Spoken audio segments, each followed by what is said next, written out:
Huwag ka magbarurong, ma'am. You do not know me from Adam.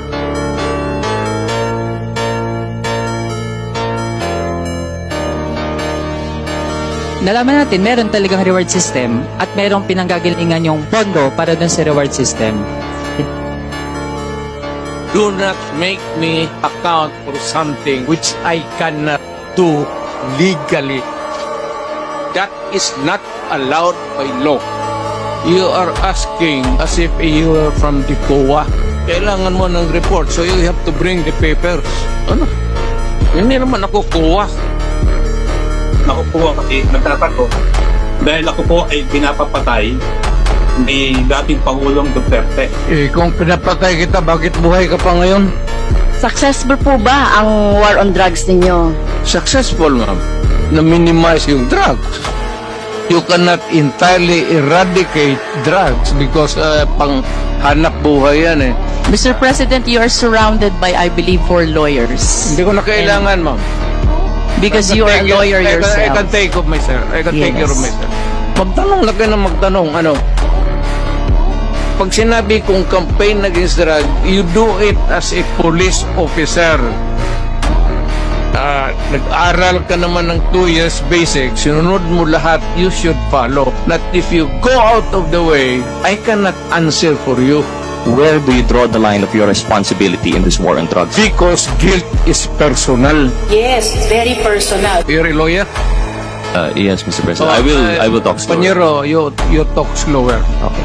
Mr. Maybe maganda ka ang English mo, pero fortunately, hindi na iintindihan.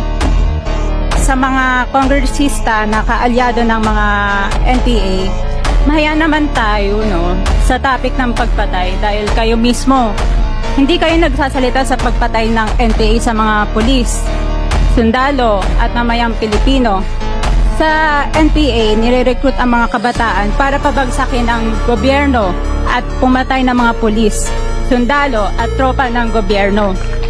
Salamat, Mr. Chair. Bawal po pumalakpak dito. Kung gusto niyo pumalakpak, doon kayo sa labas. Maaari ba?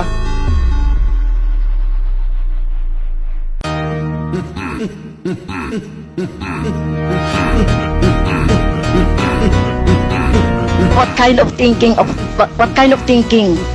that, Mr. Chair? It's the right thinking. I don't believe in you. Yung former president ba ay willing na mag-cooperate sa investigation sa ICC? I'm asking the ICC to hurry up. This issue has been left hanging for so many years. Matagal, ma'am, baka mamatay na ako, hindi na nila ako maimbestiga. Am I that stupid? English yan. Ang Tagalog niyan is ganun ako gagago.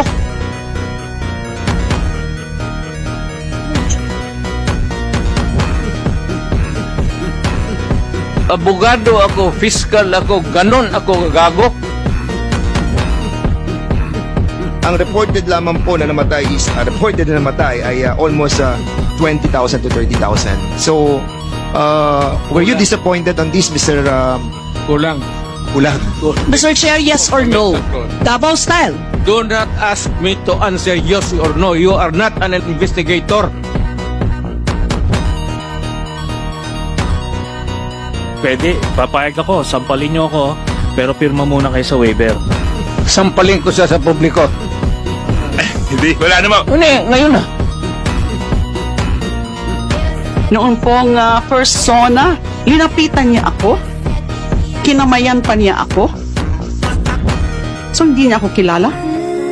Wala na kasi. Doon niya ako hindi ko magkilala. This beautiful life 난 너의 곁에 있을게 This beautiful life 너의 뒤에 서 있을게 Beautiful life 하늘 아래 너와 Kung may ebidensya po tayo na involved siya sa droga, papatayin niyo rin po si Michael Yang? Ako? Maniwala ka?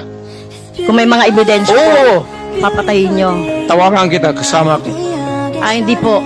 Ayoko Hindi, pong maging... samahin Ayoko kita. pong maging... Alam mo, bawal yan. that single statement, I can send you to prison. I guarantee you. Hindi mo alam yan?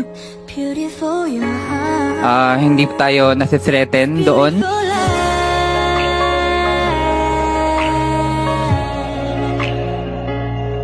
Beautiful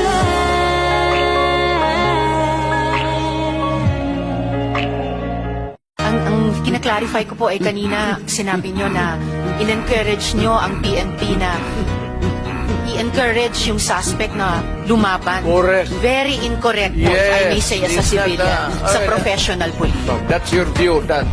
It's not my view only, Mr. Chair. Thank you for putting it on record. Pagka-mayor, pagka-prosecutor.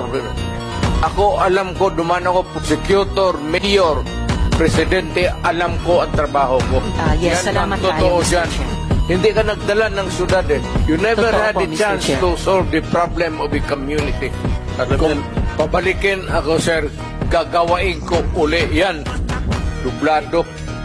Your Honor, Silence, please.